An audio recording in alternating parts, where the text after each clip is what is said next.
from Studio G in the heart of America. I'm Steve Gruber, fighting for you from the foxhole of freedom. I'm here to give it to you straight. I'm here to tell you the truth, whether it's brutally honest or not, about everything. God bless America. It's the Steve Gruber Show. Thank you for being here. Here are three big things you need to know to start this hour. Number one, Donald Trump has so far been unable to secure a $464 million bond so he can appeal the outrageous and out-of-line civil judgment leveled against him in New York, where there were exactly 0 victims. Number two, Democrats in Minnesota think the taxpayers there should be happy to pay a guaranteed monthly income to illegal aliens.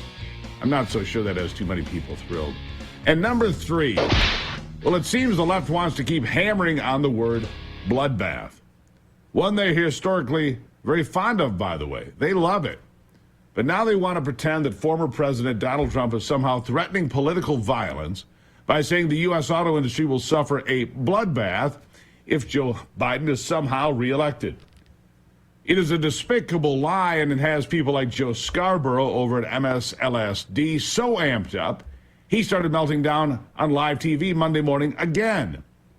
I mean, these people are so freaked out that Joe Biden's going to get crushed by Donald Trump in November that they're losing their minds in real time in front of everybody. Joe clearly lost his meds yesterday morning, or there's something really special in that morning Joe that he drinks. One or the other, maybe both. Listen to this. He's talking about a bloodbath for America. It's laid out in the terms of it.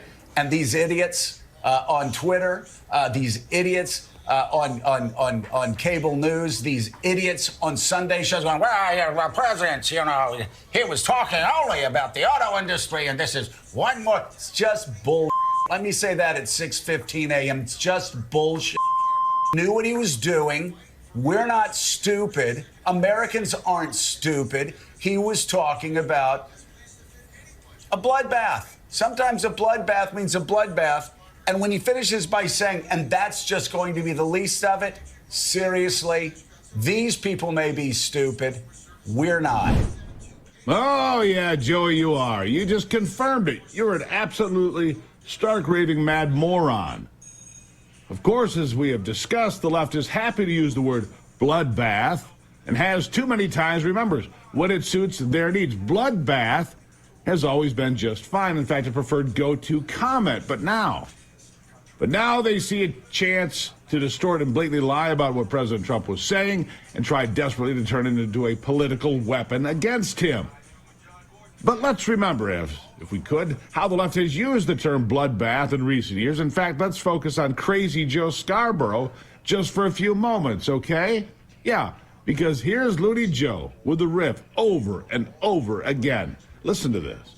He was talking about a bloodbath. Sometimes a bloodbath means a bloodbath. On the eve of this bloodbath, it was going to be a bloodbath. It's going to be a bloodbath. Would be an absolute bloodbath. Bloodbath. This bloodbath in South Carolina. This could be a bloodbath. There will be a bloodbath at the convention. An absolute bloodbath. This was going to be a bloodbath. Does this nominee get through without a bloodbath? Hashtag bloodbath. We're going to be having bloodbaths. This would be a bloodbath. It would be a bloodbath. Seriously? Seriously, yes, and it's not just crazy Joe. No. It's across the board by left-wing politicians and wingnuts. And their dirty media pals, of course. They love the word, from what I can tell. They love the word. I mean, it's really weird that they feign disgust at the word when it is so popular across the board. Here is a broad-based example. I remind you, here it is. But as Politico.com reports tonight on the, quote, bloodbath at the RNC. Headlines calling it a, quote, bloodbath. Be a bloodbath. Not only is it going to be a bloodbath, but after they leave New Hampshire, it's a bloodbath on her home turf. That's really tough. Trump has left a lot of corpses in his wake. I mean, we can count the bodies as part of the, quote, MAGA drive to take over Maricopa County.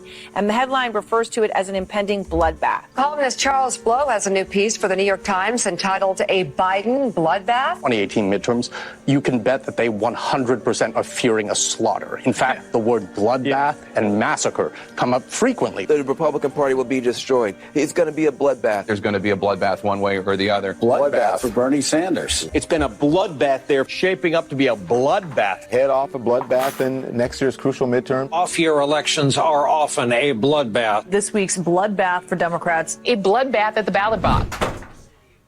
Yep, there it is. Joe Scarborough, all the other media clowns. It's a term they embrace. They don't just sort of like it, they embrace it.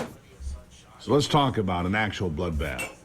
All right? Not one involving the EV failures, the auto industry, or the economy in general. Let's talk about actual blood in the streets and on the hands of some of these politicians we just heard from. I want you to hear the names of Americans killed recently by illegal aliens that came into our country as a result of Joe Biden and his administration's intentional open border policies that are designed to give Democrats voters and big companies like Tyson dirt cheap labor to boost its profits. And trust me, Tyson is just one easy example. In fact, packing plants and big ag and factory farms are among the industries that abuse and support the open border the most. But what about those that have been lost in this reckless, dangerous, and intentional border policy? Laken Riley, Christopher Gadd, Elizabeth Medina, Melissa and Riordan Powell, David Hadridge, Cindy Goulding, Cheston Edwards, Deborah Brandow, Nazareth Tamer Clower, Connor Holcomb, Andy Lynn Blair, Isidro Cortez, Musa Fafana Mafalda, Thayer Corbin Wagner, Gretchen Gross, Aidan Clark, Michael Kunovich, Faro Gilbert, Kayla Hamilton, Maria Rios Ian, Mateo Garcia, Diane Hill Luckett. These are just some of the names. A short list of those killed at the hands of illegal aliens. But don't worry, there were new names added just today already. Names you may or may never hear. Because the Biden administration and the corporate media whores who act as left-wing bagmen for them don't care if you hear their names or not. But I do. Here is Laken Riley's father talking for the first time, in fact. Listen to this.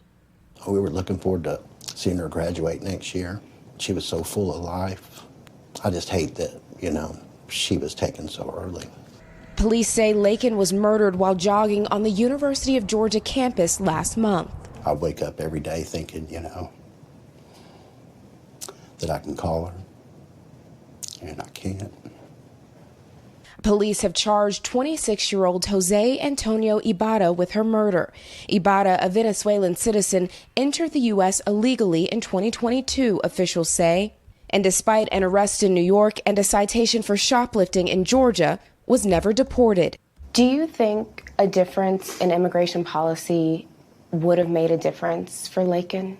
We have no idea if that would have changed anything, but he's here illegally, that he might not have been here had we had secure borders. If he'd had secure borders, he may not have been here. Can't say for sure, but he knows. We all know. If we had had a border, his daughter would be finishing nursing school in the next few weeks. It's not going to happen. That's the real bloodbath, my friends, right there. And it's intentional. I'll have more after the break.